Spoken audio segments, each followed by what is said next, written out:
on time in the introduction and it was so concise is because I left two really important things that I do want to mention out. So really, really quickly, just to reiterate something that both Liz and Judy talked about, informational interviews.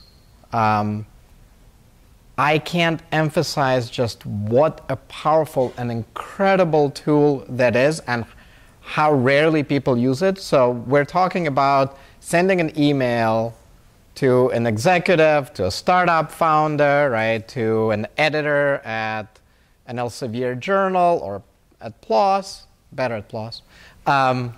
Okay, I come from Mike Eisen's lab, so I'm biased there.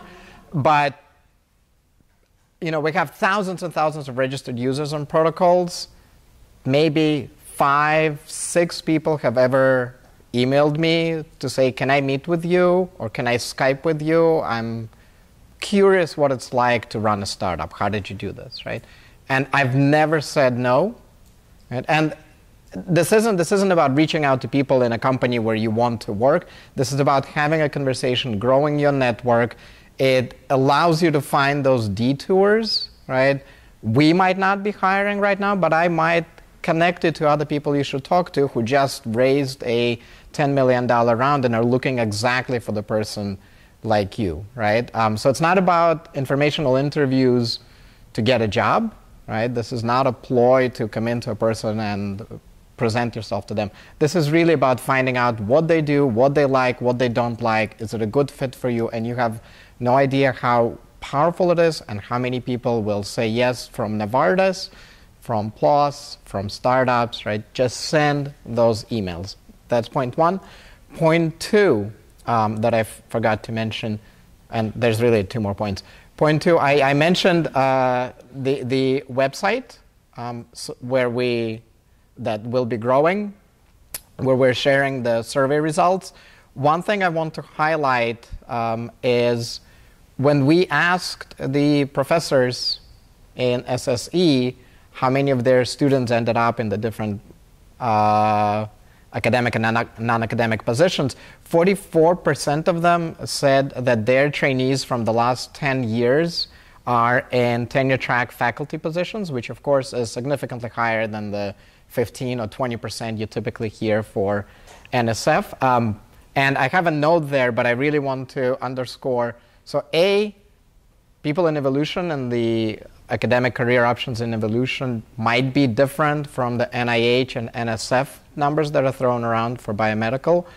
B, we know for a fact that some of the faculty, when they were responding, they weren't thinking of just in the last 10 years. They were thinking over their entire faculty career, so that probably is higher. C, a lot of the faculty still think of tenure track position as success, and they're more likely to over-report and overestimate that. The point here is we don't know, and neither do NSF or NIH. No one really knows what fraction of PhDs and ultimately gets the faculty job. That number for the Evolution Society is probably somewhere between 15 and these 44%, right? So 15 is probably an underestimate, 44% is clearly an overestimate. Where it is, no one knows, right? So I just wanted to qualify that. And on the site, this workshop is so compressed. We're trying to get a lot to you. There's a lot more. You know, Liz runs like a 1 or 2 year effort to help graduate students at UCSF figure out what they should be doing, teaching them how to do informational interviews. We can't do all of that. But if you go to the site, I think most of you have gotten an invitation to the LinkedIn site. So post this workshop, a lot of us will be posting there. Go to LinkedIn, create your profile. If you don't have it, go to LinkedIn, join this group. All of us have started sharing. We will continue sharing resources. We will add some of them to the website itself, but a lot of things, you know, editorial in Nature News on career prospects or changes at NIH, things like that, they're not going to necessarily end up on the website. So I do recommend joining the LinkedIn group that's linked to from here. And the very last thing that I forgot in my introduction, it's exactly 1 o'clock. So can I just add that? one resource I got it together to bring with me that I didn't have time to present is how to create your LinkedIn profile. So if you want to grab a copy of that. Yeah. Awesome. So grab the LinkedIn profile guide.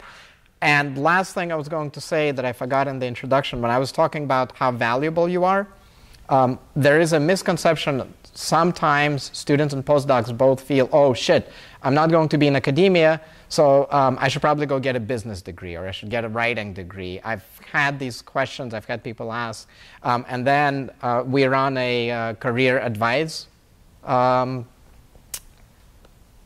platform where you can come in and anonymously ask a question, and we triage it to industry or academic, scientist, depending on the question. So one of our most popular questions on that was, do I need to get a business degree if I'm going to be leaving academia? And of course, my personal perspective is, if you're a postdoc, this was a postdoc who asked that, my internet is out, but without looking at the answer, my response was, if you're a postdoc, you've been training for 12 years. You're the most trained person on this planet.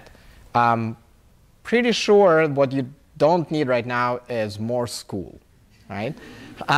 But what we did do is we got people from Novartis, across managers, right, executives, to answer this question. What are they looking for when they are hiring scientists? And I will link to this. It's linked to in my post. I will link to it from our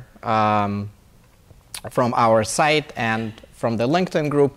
If you look at those answers, not a single one said, yes, absolutely, that's what makes you valuable to us. Some did reply, you might, if you end up in a position, you might get encouraged to get a business degree, but your employer will pay for it, and that's not what's going to now set you apart. And that applies to a lot of the things. And it's a really good answer to look to. We have a lot of responses there. That's it. Break.